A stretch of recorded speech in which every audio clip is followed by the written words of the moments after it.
All right, everybody, welcome back to the Street Parking Podcast. Today, I have the distinct pleasure of sitting down with my vault partner for this week, Andrew, or Drew, as he likes to go by, Barham. And we already did our workout, so we'll get into that a little bit without giving away what it was, but both of us are sore. We're sitting here. Drew is an Army officer, a father, and somebody who actually has a story that even I was surprised to learn about that I'm excited to jump into when it comes to his fitness and nutrition journey. So super pumped. How are you feeling? Are you sore? You can say where you're sore. I'm sore in my delt. We got some upper body tightness today. Definitely. Same. My legs are sore too, actually, though. Your legs aren't sore? A little bit. Not as much as I thought they would be, but they are. Yes. Okay. They are. All right.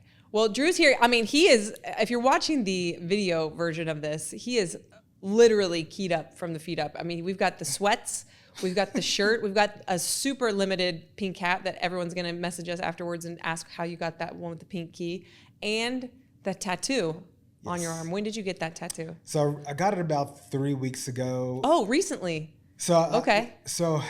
Had already planned to go up to the tattoo artist and get like another piece, but once I found out that I was going to be selected for this, because I originally planned to get this after I finished my 1,000th workout, which would be what number are you on? I'm at 888 right now. Oh, okay. So I was like, oh, maybe towards the end of the summer I'll get the little key to kind of signify what it's meant to me.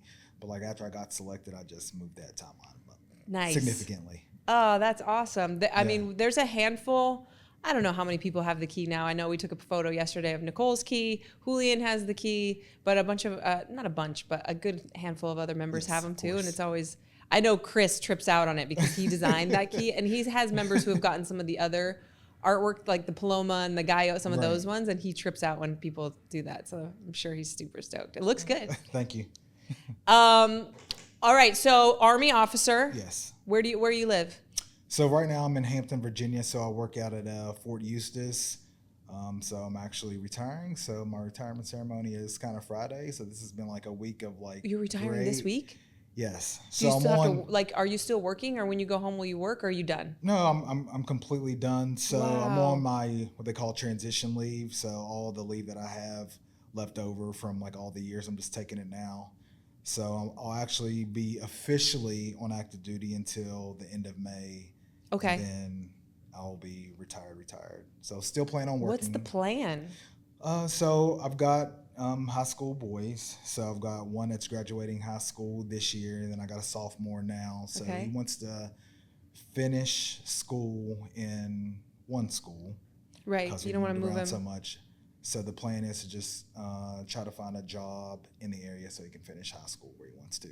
I mean, you might have a lot of people listening. What kind of job what kind of stuff are you interested in? What have you done as an Army officer? What has been your specific role? So by trade, I'm a field artillery officer. So I just explain it to most people, just shooting big bullets out of big guns.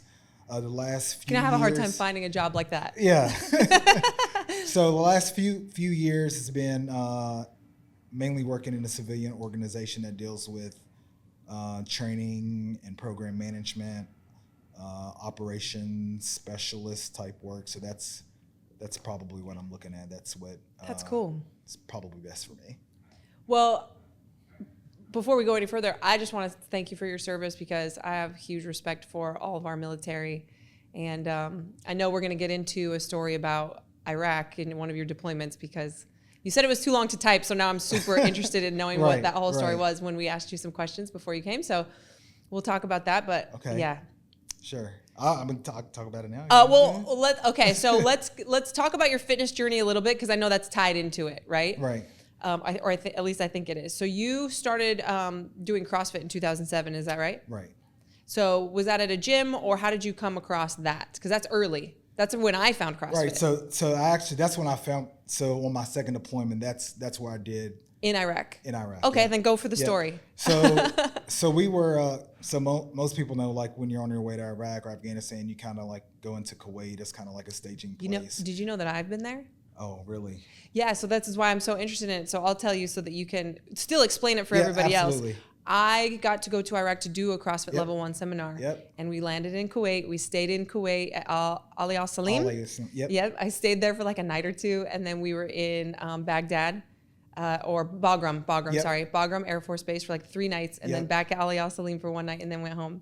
Right. So it's one of the reasons that trip, and then another trip that I took. That was when I went to Afghanistan. Yep. I was at Al Assad Okay. Yep. in Iraq. Yep.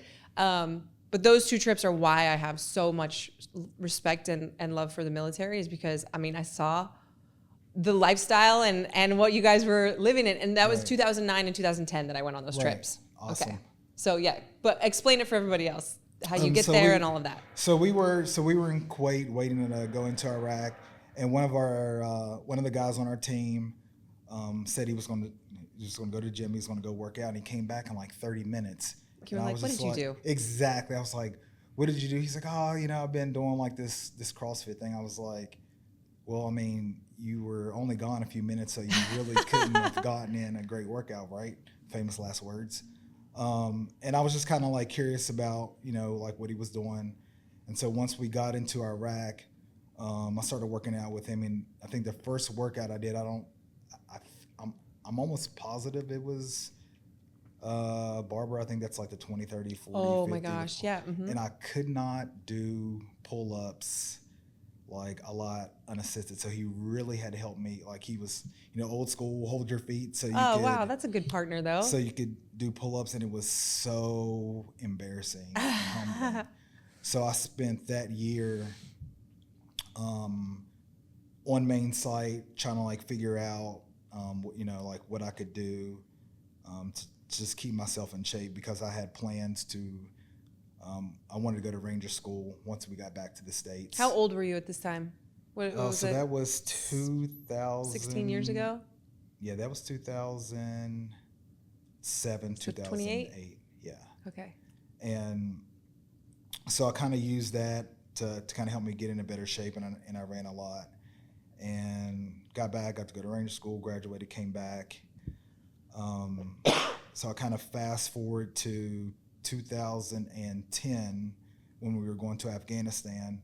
And so I told myself that once I got over there in January, I would use CrossFit as the basis of my physical training for the entire year. I would just give it, regardless of what happens, just give it an entire year to see what changes that I saw, how fit I could get in a year, and then still remember my first workout then. And I liked it. And then once I got back in 2011, I was always a member of a CrossFit gym from then to, I think, the end of March of 2020. So. Wow. Okay. So we were talking about this yesterday. I feel like you and I think the same way in a lot of cases, because I did the same thing when I first found the CrossFit website. I was like, I'm only going to do this. I'm not going to do anything else, because how else am I going to know if it works if I'm doing all this other stuff? It's like, is it working, or is it only working because I'm still doing? So, I only committed to it for, I think, a month. You committed to it for a year. But the outcome was the same. Yeah, we realized I just devoured everything, because a lot of people probably don't understand or knew how informational Old Main site was. Yes. So I was just devouring like all the videos and just looking at everything in the comments and just everything that I could devour and try to learn to teach myself. I did. So main site was it. That's cool. Okay, so when you were in Iraq, how much of that type of training did you do? I probably did it just like 5 to 6 days a week. So I would. Okay, so you were doing it pretty well back then, but were So you I still would doing other stuff? I would usually run in the morning, and then I would do the CrossFit stuff in the afternoon. Okay, and those gyms there, because I think when I was were you at Bagram? No, so you were in a different place in Afghanistan? We were in northern Iraq, close. Most people wouldn't know, close to Tal Afar. Okay. So we were in northern Iraq for that department. And then when you were in Afghanistan, where were you? I was at Fob Salerno, Okay, so most so people different know place. it as Coast. Yeah. Well, how was the gym there? Because the one that I was at was it was pretty decent. It was yours? It was huge. It was Okay. huge. So we there was a group of us who usually worked out in the afternoon, but like all the pull-up bars and stuff were outside. So Right. use those at your own mercy. But Right. I mean, there were weights, and not a lot of like bumpers and stuff, but You could make it happen. we had enough equipment to get after it.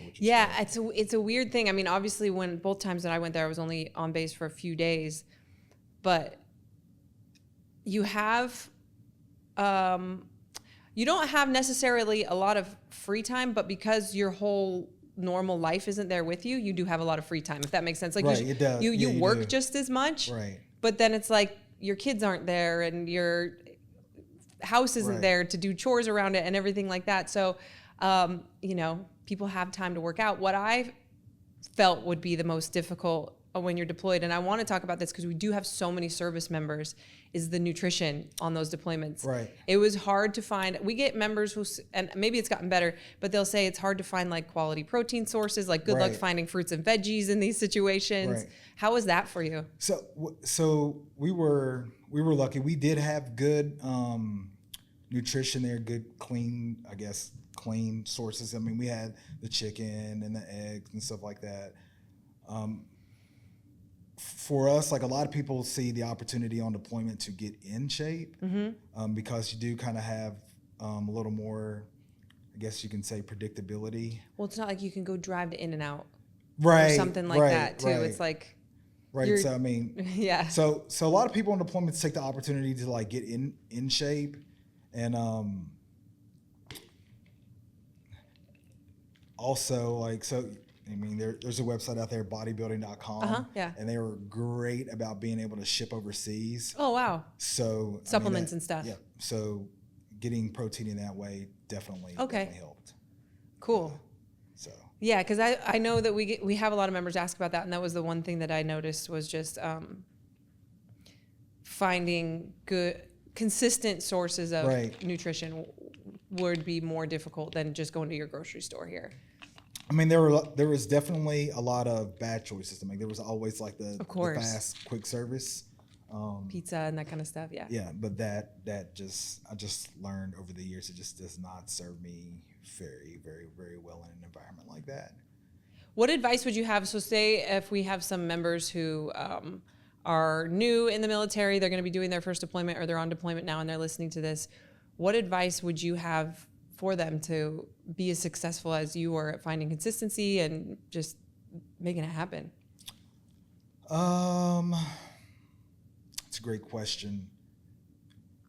What I would say, I would definitely use your family for reach back, for them to send you great snacks, protein sources, that stuff through your care packages, and just find. I mean, I don't think there's any shortage of finding like-minded folks on your deployment to try to keep you accountable, I would say.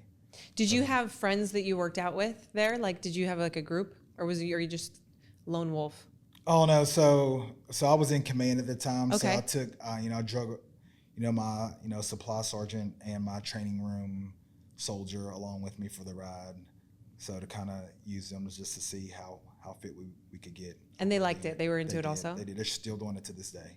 One of my favorite things that I see sometimes with our military who's deployed on the street parking, like groups or whatever, is whether it's spouses or friends or brothers, sisters, brothers, whatever, cousins, where someone will be doing the street parking programming who's deployed, and also their loved ones back home are doing the same workouts. And so they're like, they feel like they're doing it together. Right. Like there's like hey, we both did this today. Like we're still connected in this way. I love seeing that. Yes. So if you can find somebody back home to do the workouts, or even if it's just the vault, it's like, okay, every week we're going to do the vault and we're going to share our times together. Right. I think that people feel like they're still connected in that way. And that's really awesome. How hard was it? Okay, so I agree with you. It's almost like I've made the joke where it's like if I was in jail, I would just get so jacked, or whatever. The food there is not great, but that's the joke. It's like prison fitness or whatever. Deployment, same thing. Like you're kind of isolated, like you can do it, and it's easier to focus potentially. How was it for you when you came home? It wasn't So at the time, my kids were still pretty young. Yeah, that first deployment. They were young. So when I came back, I just honestly, I just committed myself to a CrossFit gym. I kind of had some leeway to do fitness on my own. So you can shout out the CrossFit gym if you want to. So they're not around anymore. But the coach was. You told me, what's her name? So her name was Sandy Mazalowski. Okay. When I got back from Afghanistan in 2011, there was a gym it was Max Effects CrossFit. And I walked in, and at the time, because there's some CrossFit gyms like, you have to kind of like test to see where your fitness level is. So they know. Okay. Yeah. And actually, I think it was like the baseline test. Okay. That I did, and so I just became a member of that gym. I just kept myself accountable, and so everywhere that I've moved, I've always stayed connected to the CrossFit community or joined a gym, just so I can have that piece for myself. Yeah. So that helped when you came home. Yes, definitely. And the nutrition when you came home, how was that? Was it better on deployment or at home? I think it's definitely better on deployment because you just don't the access is just like restricted. You can't drive to the restaurant. Right. So I love sweets.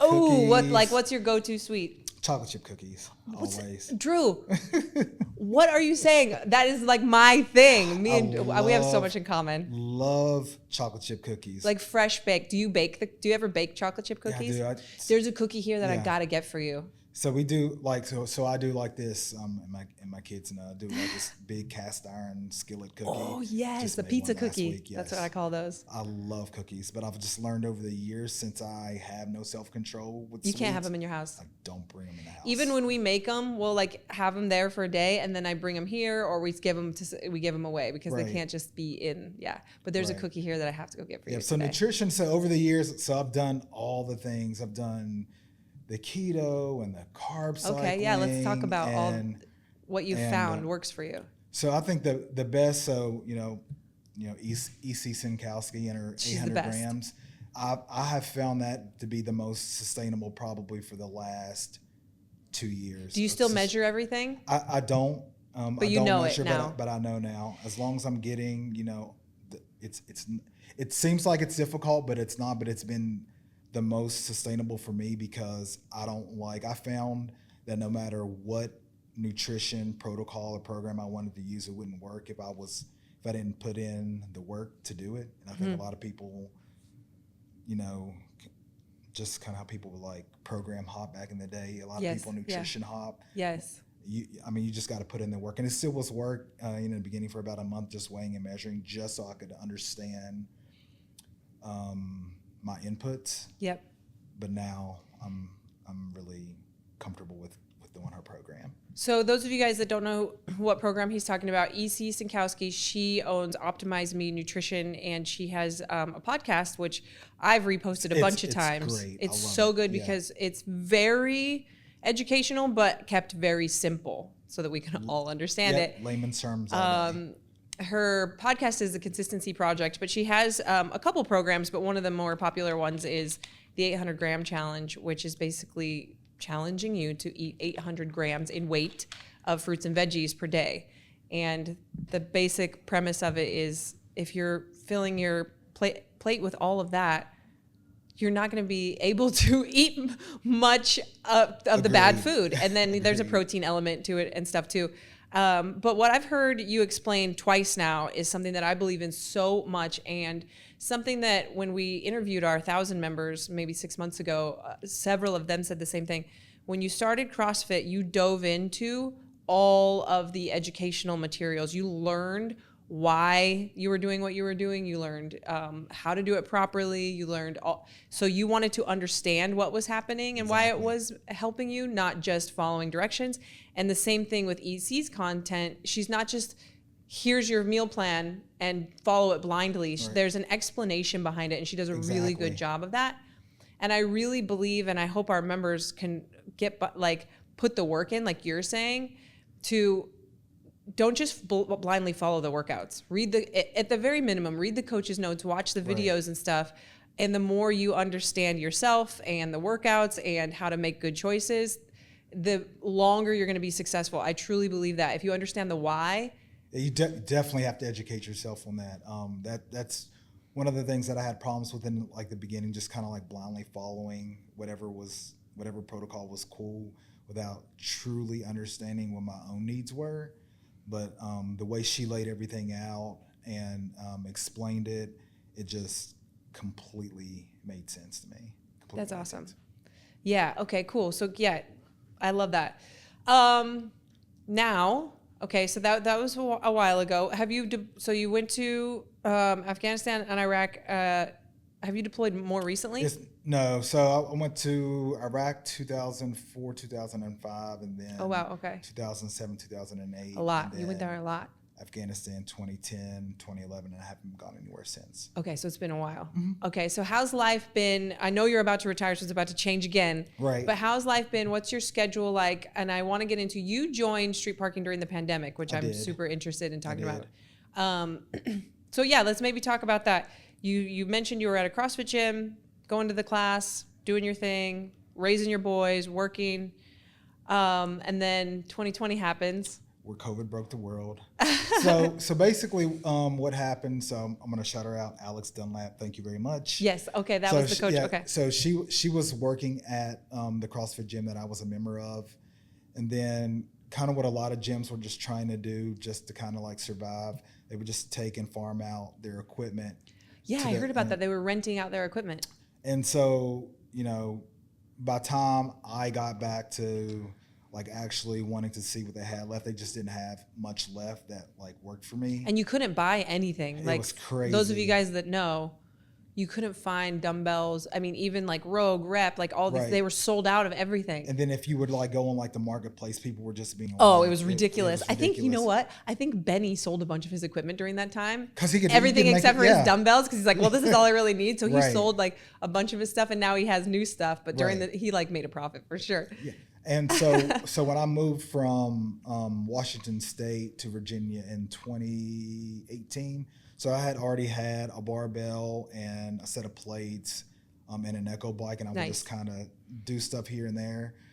So once I saw that they didn't have any equipment available, I just decided to like cancel my membership and just use the money that I would be spending on a membership to, invest more money into buying gym equipment. And then with Alex on her Instagram, I saw that she was doing like street parking. I was like, oh, that looks pretty cool, because I was following CompTrain's programming, because they were just one of the few affiliates at the time who were offering group or class programming. So I was doing that for a while, but I saw that she was doing street parking. I was like, oh, I kind of like wondered, what that is all about. And I started, looking on the website, and I was just like, okay, I'll just give it a shot for a month and see what happens. And the rest is history. You joined in April, so like 3 weeks into the pandemic. Yeah, April 1st of 2020 is when I joined. Just April Fools, and now here you are with a tattoo on your arm. And that's crazy. It's crazy how that works. Okay, so how was that transition from you'd been, you started CrossFit when I started CrossFit. Right. So that's a long time, 13 years I'm an OG, at a gym, or when you're deployed doing it. How was that transition to now? Were you working out alone at home? Yes. So working out has never really been the issue for me. But was it a transition to like be at your house? Like it's kind of awkward for people at first. I feel like they're like, this is weird. It feels weird. It does, and I miss the community aspect of it. But as some people would know, like I'm kind of like super competitive. Okay. So I was, I'm one of those. Well, I was one of those. Always like looking at the leaderboard. Oh, so you were mad when we got rid of the leaderboard? No, I wasn't. No, okay. I wasn't mad, because I would input.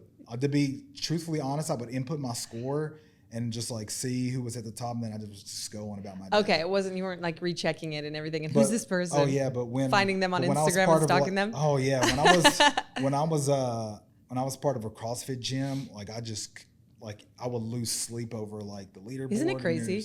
There's no way he could have done that, and he probably didn't, do full range of motion. It's so crazy. And then, with the open made it 10 times worse. I mean, you saw us doing that workout multiple times. Like, what are we doing here, guys? It's hard to turn it off. I know it is. It really is. If it's in you, it's in you. And then once I started like working out by myself, I had, a couple of injuries, caused me to like slow down, kind of re-examine what my fitness goals were. And, I just realized that, I just needed to focus on me, one workout a day. And it's just been very, very good for my mental health and my physical health to kind of take myself out of that environment. I can still work out. I can still suffer alone. I can still push the intensity because, once you put a workout up or see a workout and you see either for time or you see goal rounds and reps, I think that's where I can interject the intensity piece. So I love working out by myself at home in the garage, 5:15 in the morning because it's just me and I don't get interrupted, and that's just my piece of heaven, so to speak, for the day. Yeah, so it sounds like your schedule is very, I mean, you're in the military, so this makes sense, very structured. You're a very structured person. So, you told me you wake up at 4 a.m, which we've had several people. I'm like, who are all these people? I feel like half the people I interview, so I think, this is our third group of having you guys here. I feel like 6 people so far who have come here are like 4 a.m. wake up people. So you're one of those, wake up at 4, but then I love that you like enjoy the coffee. I do, absolutely. Read the newspaper. Is that like an actual newspaper? Digital newspaper. Yep. Okay. So usually up at 4. I'm extremely routine. Yeah, let's hear it. Go through it. So I usually wake up at 4. I empty the dishwasher because kids have to do kids can do the dishes. So I empty the dishwasher because I'm OCD about making sure that they're completely dry, especially the shaker cup tops before they're put away. Oh, yes. So wake up at 4, empty the dishwasher, then a coffee pot's going. I can sit down, get my iPad out. Coffee's done. I can sit there and have my cup of coffee, read the newspaper, and then like right at 5 o'clock, it's kind of like when I shut everything down and get myself ready to go out into the garage. So I'm out there by 5:15-ish. My kids, their alarms go off at 6:30. So if I don't hear them stirring, I usually get them to like 6:45. But I'm usually done by then. So I give myself probably an hour to 15 at the most to work out, just because I like to get it in early. And then they used to be in all kinds of after school activities, and I just wanted to make sure I had the time to, keep my fitness levels up and then support them in all their after school activities. I mean, I do think even though I'm not a morning workout person at this point in my life, I do think it is the most ideal time for what you're saying, because so many things can come up to derail it if you plan on doing it later. From like you're saying, there's a lot of parents have after school activities and stuff, but even just like something might come up with like maybe your kid ends up being sick, or maybe all the time. A work thing comes up, or maybe whatever, and so I think the morning is the most ideal time for most people, because the only excuse is that you didn't want to wake up. There's one excuse, and that's it. True. Where there can be a million different things that come up during the day. Right. So I think that's awesome. What was I going to ask you? I was going to ask you some dad stuff, because I mean, 2 teenage boys. They're How are they? Are they good kids? They really are. They really are great kids. My oldest is like me. He's very meticulous. He's very routine. He's very, very, very routine. My youngest, he's very How far apart are they? So my oldest is 17. My youngest is 15. Okay. So so my youngest is very kind of extroverted, just kind of flies by the seat of his pants, just like when they get dressed in the morning. My oldest is very laid out, outfit is laid out before the night before. My youngest, he's like, oh, okay, like I wonder what's clean. As long as it's, and those who have teenagers understand like the struggle of that, but it's like, oh, it looks clean. I guess this is what I'm wearing today. but they really are good kids, and they don't work out as much as I would like. I was going to ask you that. What are they into? Or did they ever work out with you? Or are they doing sports? So my oldest, he has started back up. He has early days, a few early days during the week of free block. He'll come home and he'll get on the echo bike, or he'll do bench or whatever. I'm fine with that. And then my youngest, he swims and he plays baseball, so he keeps active that way. He's tired. He doesn't have time to lay out his clothes. Okay, he's doing a lot of activities. He has time because they have time for video games, so they have time. But I didn't want to push them into like making them work out, because I've found over the years that with anything, if you're trying to help anybody with anything, like you can't help them unless they want to help themselves. Right. And I can't want it more than you want it. So I just try to just be their example, and right. If they want to work out, great. If not, then they do have to like play a sport or do something to stay active. Yes, very. When you were going to the CrossFit gym, did they ever go and participate or watch or anything like that? Well, definitely during the open for like Friday Night Lights. Okay. That's always a big, for me, like all the times that I've done the open, I love when they came to the gym with me for Friday Night Lights, because they were just kind of like my calm to the storm, like the keep That's me awesome. Calm. Yeah. So yeah, they did. And I asked that because I think one of the things that's so beneficial in what you're saying, like you can't push them into it too hard, and that's true for fitness. It's true for a lot of things, right. Most things that you want for your kids, right? And what do I know? My oldest is 5, but from my understanding, that the best approach is to expose them to things and to show them that fitness, for example, like it's so normal for them to see us do it, right? And so I think one of the biggest benefits for parents of working out at home as opposed to going to a gym is having it just be something that they see as so normal. Right. And it's just like, oh yeah, like we have equipment in our garage. Like doesn't everybody? Like that's how our kids think of it. And also I really love that our kids see us suffer. Like, yes. And we're doing it to ourselves on purpose. Like nobody's making us. Yeah. But it's so normal for them to see us work hard and struggle and fail. Like this week's open workout had muscle ups in it, and I told Knox beforehand how many I wanted to get and everything, and I did not get that, and I talked to him about it afterwards. But it opens up this opportunity for those conversations, which I think is a huge benefit of at least sometimes working out at home and letting your kids see it. Yeah, I do, and they do, and they sometimes they'll come out and they'll see what I have written up on the whiteboard, and then they'll just kind of like look at me and be like, good, up, down, or they want to come out, they'll come and they'll come out there and they'll just want to talk, and they'll be like, "Is not a good time to talk." Just let me finish. I can't breathe. Yeah, just let me finish suffering, and then we can talk. But they do see it. I don't show that from them. I mean, they're they always come out there whenever they need to. So yeah, and even if they don't latch onto it right now or 5 years from now or whatever, at some point when they're an adult, there could be. The pandemic is a great example of how many people panicked.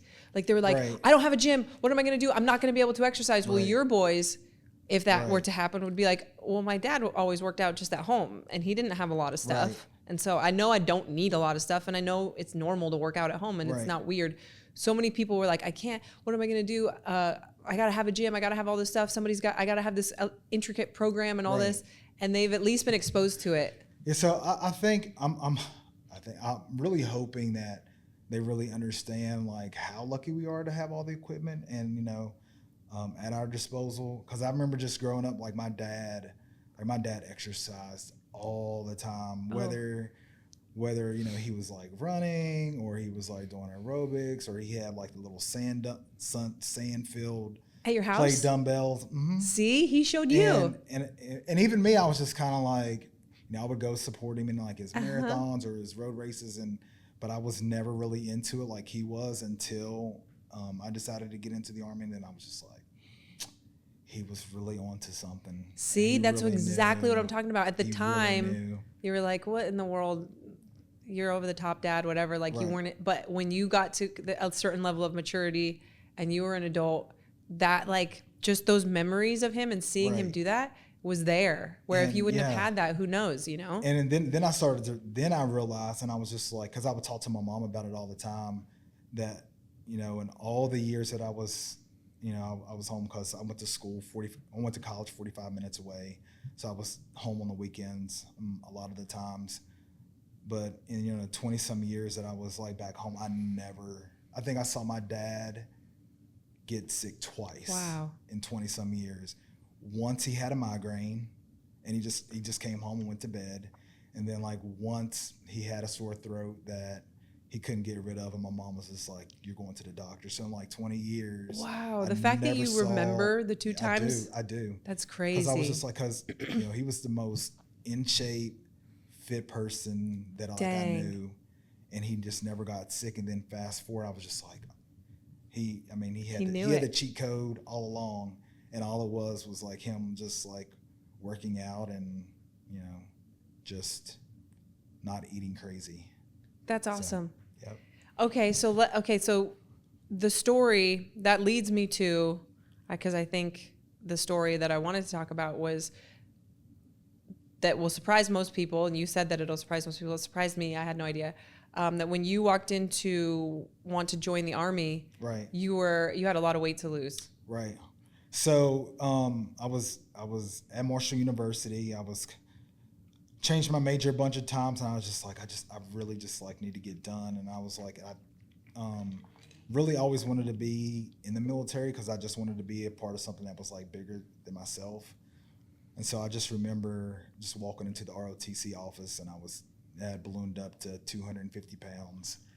And I walked in, I said, "Yeah, hey, you know, this is who I am. This is what I want to do." And they just all laughed. They laughed at you? Yeah. I mean, and you know, it's back then, so you know, they're very more direct, and they were just like, "You need to get your." People were less sensitive back then. Yeah, they were just like, "You need to get your fat double snakes out of here and go lose some weight, and then like come back." And I was just like, "Okay." So I was just, you know, at the time I was, you know, going to school full time. I was working at Old Navy full time. Nice. And my girlfriend and I were, you know, we had a townhouse out in town. And so she was working full time at another retail store next door. And so we would get off at like 9, 10 o'clock at night, go home, pound some pasta, some sweet tea. And that's, you know, literally just, that's how I ended up ballooning up. But anyway, so he was like, "All right, you need to lose some weight and you got to be able to run." And I was just like, okay. But I mean, you knew that going in there. Right. So honestly, the weight, it was like, there were a couple things. There was a lady that I worked with at Old Navy, and she was a runner, and I was just like, "Hey, like I literally can't run more than like a quarter of a mile, half a mile without Did you stopping." try to go out and run like the next day or anything? I like that? What was the did. plan after that first meeting where they laughed at you? I was just like, okay, I need to change my nutrition habits. And I remember going into a bookstore, and I don't know how I stumbled up on it, but there's a book that's been out for a really, really long time called the Carbohydrate Addict's Diet. Okay. And I read it, and I was like, that's my problem. Like cookies. I'm addicted to carbs. I was like, so that's the problem. I was just like, duh. Like, whereas this has been like my whole life. So I definitely switched up my eating, and I started. Was your girlfriend also willing to switch hers, or how'd that go? Hers was just like a little slower. She was just like, "You're just making all these drastic changes." I'm like, "Yes," because, you know, they're like, "Hey, if you lose this weight, then like we can give you this scholarship. You can pay for the rest of your schooling." Oh, wow. So I was just trying to accelerate everything. And so, you know, the biggest thing nutrition-wise at the time was just cutting out all pop or soda, whatever you want to call it. Yeah. And just went strictly to water, and then the weight just really, it's such a good first step. It was crazy how the weight just started to come off just by making that small change. And then as far as running, there was a lady at work who was running, and I would always like to read Runner's World, but she just bought me this article, and it was, you know, probably the first iteration of like a couch to 5K. Okay. And it was just literally, it was like it was like 12 weeks to learn how to run 30 minutes without stopping. Maybe it was like 16 weeks, maybe it was 12 weeks. And I just, she bought me a print a copy, and we had a treadmill at the house, and I literally just, week by week, just got a little better. It was absolutely awful. What was the worst part about it? Did you have like aches and pains? Was it just the breathing? Just all of it? It was just probably like the breathing, because you increase. It was just like, it was a whole bunch of like run rest, and in the later weeks, your running increases exponentially, the rest.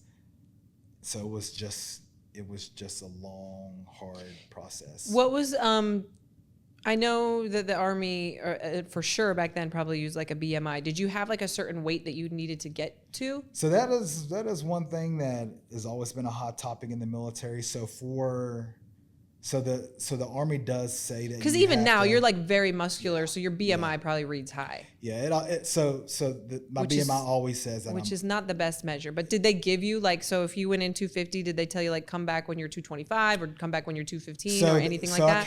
So they were like, hey, so for my height, my table weight meaning with the Army, it says your max allowed weight was like 167. Oh my God. I'm just like, okay. You're too muscular for that. I'm just like, that's not going to happen. So I think at that time, the lowest I got down to was like 172. Wow. That's still, how much do you weigh right now? So I'm about 188 to 190 is usually what I walk around. Okay. Yeah. And so if the Army says, okay, if you are over the allowed weight, then they just take measurements of your waist and your neck, and then they calculate the body fat percentage that way. And then there's a body fat percentage that you're allowed to be, which I'm always way under. Right. Because it's so skewed. Yeah. People who are muscular are always, the BMI. Right, because BMI doesn't take that into consideration, like your body type. Okay. So did you have a certain once I get to whatever 200 or 215, I'll go back in and talk to them again? Or what were you working toward initially in that first? So I just wanted to show them that I was like committed in the park. So they paired me up with another officer. He was a major at the time, Major Healy, and I would just go in every week and just weigh in. And they were just like, okay, so maybe they were seeing progress. It's like, maybe he's kind of serious. And then I just kept coming in and just. How old were you? So that was 2001. So I was. That's why I don't do math in public. You were 22 because you're 4 years older than me. Yep. Yeah, I think so. Yeah. 22, 23. Okay, cool. Okay, so you did the couch to 5K, you dropped the soda. What were the next steps? I was just eating horrible. So I lived in the dorms, cafeteria was below. So I was just, with the meal plan, just eating whatever I could just get my hands on. So in the morning it was omelets and the biscuits and gravy, and all the stuff. I grew up in West Virginia, parents from Virginia, so just so the southern but I changed it. I can still remember to this day because I cannot eat strawberry yogurt to this day. So I ate a lot of strawberry yogurt, a lot of bananas, a lot of tuna sandwiches, and I just really cut back on the really bad process. Fried. The rolls, the carb, because you read the Carbohydrate Addicts book. And I was just like, okay, I can't do that.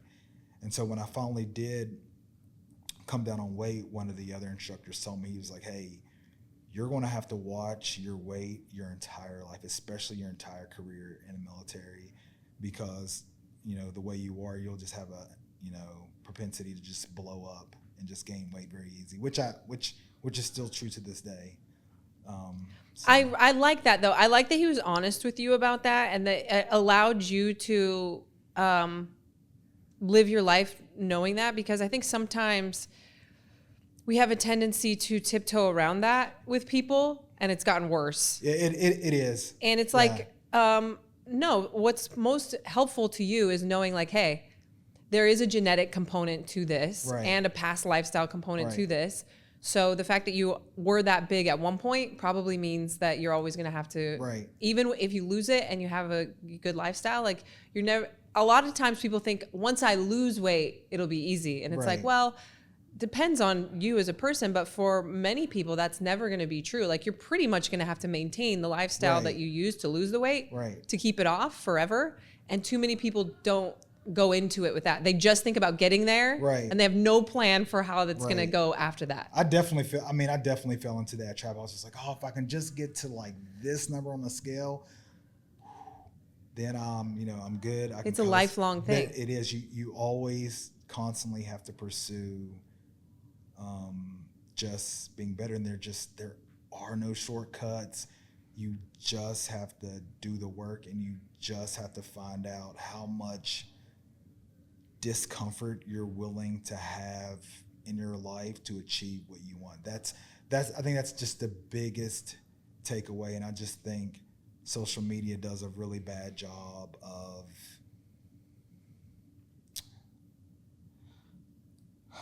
trying to let everybody know how easy it really is, and it's not. That pursuit of always trying to be better, or that 0.5% or that 1% better every day that everybody talks about, like you have to do the work.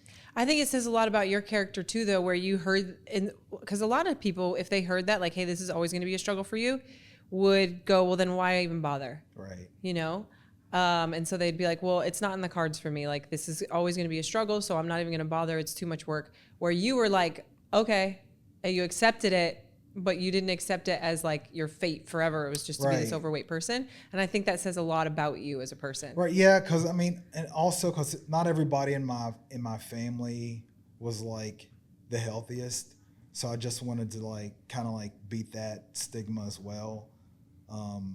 That just because my last name was like this and my family looked like this, that I had to look like that, and I especially want to like show that for my kids, like no matter like what your age is, like just put in the work and just try to be as healthy as you can. Because for me, it just turned into, especially now, like they're older now, but I just wanted to be able to play with my kids and keep up with them, and not be winded like when they're at soccer practice, or wanted to go out and play with them whenever they wanted.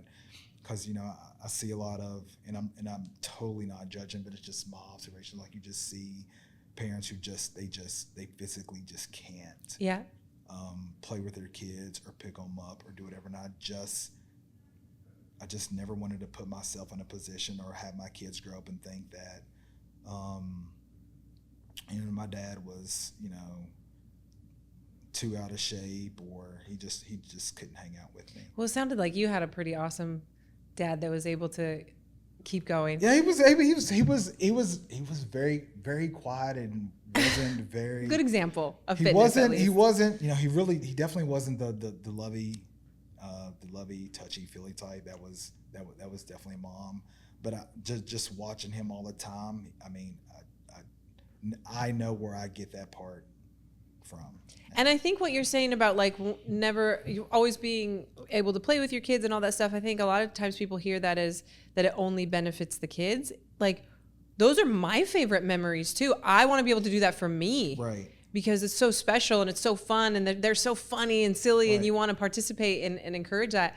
It's not just for them. Of course, that's a driving factor, and you want them to have the best childhood possible, but it's also so fulfilling. It really is. For you it as an really individual. Is. I love it. Yeah. Yeah. For sure. So it sounds like basically you committed to and have for now, I guess 20 years, pretty much, been committed to controlling what you can control. Exactly.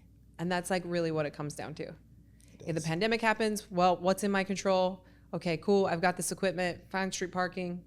I can control this. I'm on deployment. This is what I can control. I'm at home. This is what I can control. Couch to 5K, and I think that's what it really comes down to is you're not in control of your genetics. Right. You're not in control of I mean, so much when you're in the military. Right, that's very true. But you've always found what you can control and controlled it. I think that's awesome. Right. That's a really important message for people. I just didn't want to, and I didn't want to make any excuses for not being able to do something. Like, just like you said, control what I can control. Right. More than anything. Okay, so I want to talk about street parking a little bit, because you got the tattoo and you're super amped on it. So obviously you love CrossFit and you had such a good experience, but what has it been about this community or this program or whatever that you've latched onto and that has meant that much to you that you would want to get the logo on your arm? I've just the ability, like, I know we talk about like customizing everything to your fitness level, or definitely like fitness freedom. I think that's what I like the most about street parking, and just having like the options to do whatever. It just gives me so much freedom to just do whatever I want. If I want to focus on endurance, I can focus on endurance. It's just all right there in my hands, because 90% of what I do is a daily workout anyway. Right. I mean, I love the endurance. I love that suffering piece. I just do. I like that a lot. Yeah. That's really cool. Yeah. I mean, I think, so how you're almost into street parking. Can you hear this? Like, what is going on out here? I can. In the office out here, there's like some weird music playing. I don't know what's going on. We're trying to focus. There's a big window right here. But what was I going to say? Oh, you've been doing street parking for almost 3 years now. Yes. Like in 2 months, it'll be 3 years, right? Yep. April. A month. Yeah. A month and a half. Yep. Okay. And you're about to hit 1,000 workouts. What's different now about your mindset? Because one of the things that I noticed yesterday was your warm-up was very thorough. But then you also mentioned this morning when I came in and saw you that you do the active recovery and stuff. And then you mentioned here in the podcast that you're better now about choosing the appropriate workout and not pushing it too hard and not getting so competitive. So how has that changed a little bit since working out at home versus when you were back in the gym? So honestly, I've had, thanks, I don't want to say thanks to the military, but I've had some, like with my back and having like, the herniated disc and having a series of back injections over the years. So this program is just giving me, so I don't jump anymore. I don't do double unders anymore. I have to be completely honest. I don't think I've ran more than 400 meters in 2.5 years. And so street parking is still showing me that I can still have a high level of fitness by having the options and the ability to customize things to my liking. And that is harder when you go into a gym. And obviously there are very many great coaches out there that would encourage all of that, but it's just harder when you're around people to not be like, oh, well, so-and-so is using 95, so I got to use 95. Even if it's a day where your back's flaring up or whatever, it's harder, because if you're a competitive person, it really is. Even if nobody's saying anything, it's just you doing it to yourself. I mean, I know I do that. Right.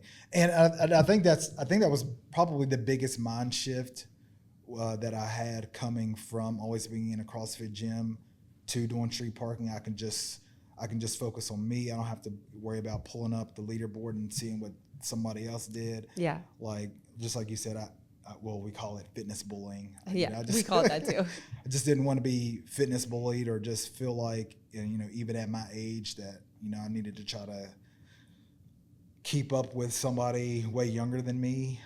Even though that would always bother me, but it just allowed me to. Well, I was trying to keep up with you yesterday. Well, we won't say that. Have you found, I know you've found some friends and stuff in the community. Do you guys share workout notes and try to do the same workouts? So honestly, no, because I'm such an introvert. Other than like Nicole, we keep up with what's going on. Okay, so it's pretty much just one person. Yeah. Okay. And I recently, to be honest, I recently went public probably a month ago, because I was just like, okay, I've kind of got like some idle hands. Well, even when I was trying to get to know you before you came here and looking at your Instagram, I was like, all this dude posts is a picture of his whiteboard. I'm like, I need some more about your life here, Drew. Right. Yeah. So I mean, So I think that, so initially I was just like, okay, I'm just going to like open up my Instagram back just so I can document like my chase. I'll call it a chase to 1,000. And so, being very routine, it's just like, okay, the first picture that everybody's going to see is like the whiteboard, and then it's going to be like the picture of the app.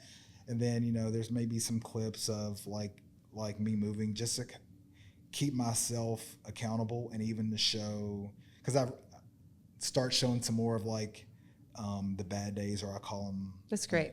Yeah, like, because you can't be on, all the time. And I've had a couple of workouts where I'm just like, yeah, I'm just clock off and just move. Absolutely. Because it's just me, and I have to remind myself that I'm just only competing with myself, not anybody else. Which is why I'm kind of glad the leaderboard is gone as well. Good. Okay, good. That's awesome. Well, I can't wait for people to see our workout. You crushed it. Our delts are really sore, but we probably looked super jacked afterwards. And we're going to get you that chocolate chip cookie today because it's so good. It's local here. And I think people are just going to love your story, and your message, I think, in this podcast is so powerful of control what you can control. Absolutely. Awesome. Thank you. It was fun.